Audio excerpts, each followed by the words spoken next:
So we have some breaking news for you. So yesterday I got an alert from Kelsey German's Twitter account, and it provided a link to a YouTube video from Sergeant Jeremy Pierce from the Lafayette Post District 14 of the Indiana State Police. Now, Sergeant Pierce wanted some information with regards to an Instagram page under the name Anthony_Shots.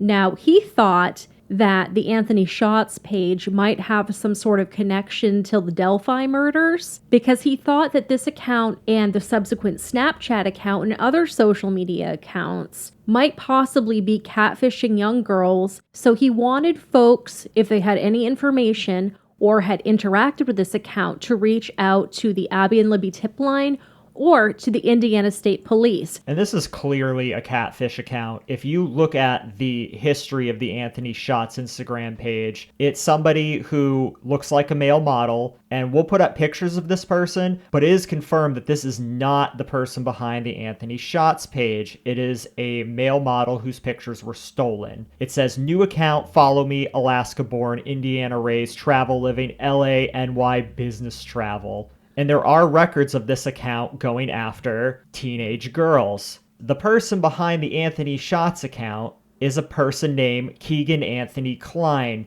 Now, this was broken today by WISH TV News 8 Demi Johnson. She received a probable cause affidavit filed in 2020 that links 27-year-old Kegan Kline, listed in online court records with a Kokomo address, to the Anthony Shots social media account.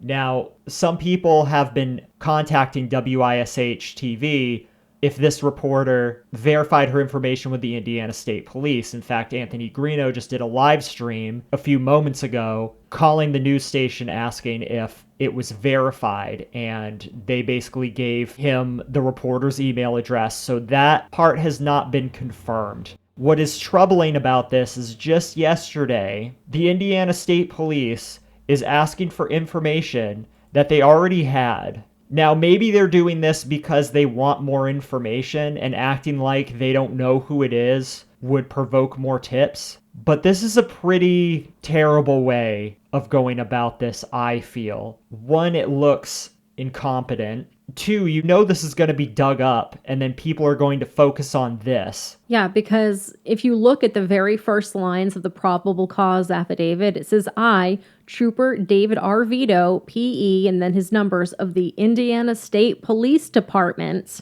And this is from February 25th, 2017. Now, what happened just a few weeks earlier? That's when Abby and Libby were murdered. On February 13th.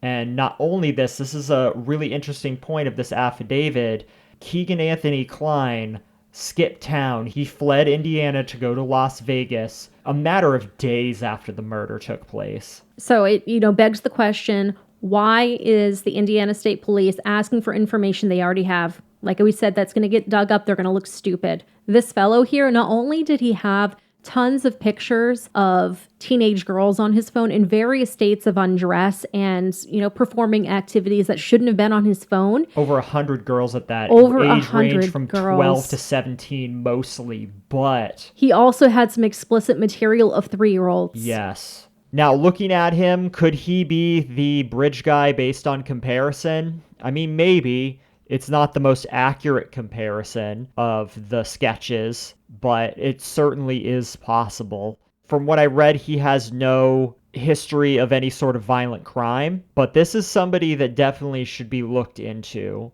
This is somebody that, whether he's the bridge guy or not, needs to be off the streets, first of all, and second of all, needs to be in an interrogation room. The fact that the state police announced this, it makes me hopeful that something is being prepared for further action. Now, I've been the first one to say in the other Delphi updates that we've done to not get ahead of yourself with this case. When we had the information drop about Brian Chadwell, we had what seemed like an unlimited number of comments from people just lighting us up because we said Chadwell's probably not the bridge guy and you guys need to be careful.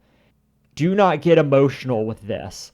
but take these facts and look at them closely. I'd say you can get emotional, but get emotional for the right reasons. That's a better way of phrasing it. Definitely get emotional, but do not take these emotional actions and get all wrapped up because you just want this case to be over. We all want this case to be solved. We want the person responsible to be brought to justice. And as far as Chadwell's concerned, although he is not responsible for Abby and Libby's murder, it looks like he is going to jail for life for what he did to that little girl. He pled guilty to all charges. Yep, he pled guilty. And I was trying to find audio of this because there was audio that came out when he was first brought to court that I think since got taken down. But it was him talking with a reporter, and they asked him if he did what he did to that little girl, and he said yes. And then they asked him, did you murder Abby and Libby? And he said, no, he did not. I mean, take it for what it is. I don't know if the state of Indiana has the death penalty or not, but we never felt that it made sense for him to be Abby and Libby's murderer. And as time has gone on, it seems more and more likely that he is not. I hope you're not getting caught up in this same thing again with this new person. Now, I will say that out of everyone that has come forward so far, Kegan Anthony Kline seems to raise the most red flags for me.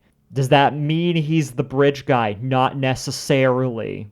But I'm very happy that Kegan's name is now out in public. So this is something that just popped into my head. A little bit of speculation. What if back in 2017, they had all this information, which, there's affidavits proving that they did. And fast forward to now, they're asking for all this information. What if it's two sections of the Indiana State Police clearly just not talking to each other, and they've wasted 4 years worth of time because they're not sharing the information? I find this a bit harder to believe compared to if this was the FBI and the Indiana State Police. They had to have had this information. Why wasn't it brought to attention earlier on? Why not in 2017 or 2018? Like, it's been 4 years have passed at this point. I just don't know why, Sergeant Pierce is asking for this if it's already there. It's already in the records. It doesn't make any sense. And if they wanted more people to come forward about their interactions with Kegan Anthony Kline, why wasn't this done a lot sooner? Why wasn't he named a person of interest? Why have other people been put forward as suspects, and this Kegan Anthony Kline fellow seemingly hasn't even been examined?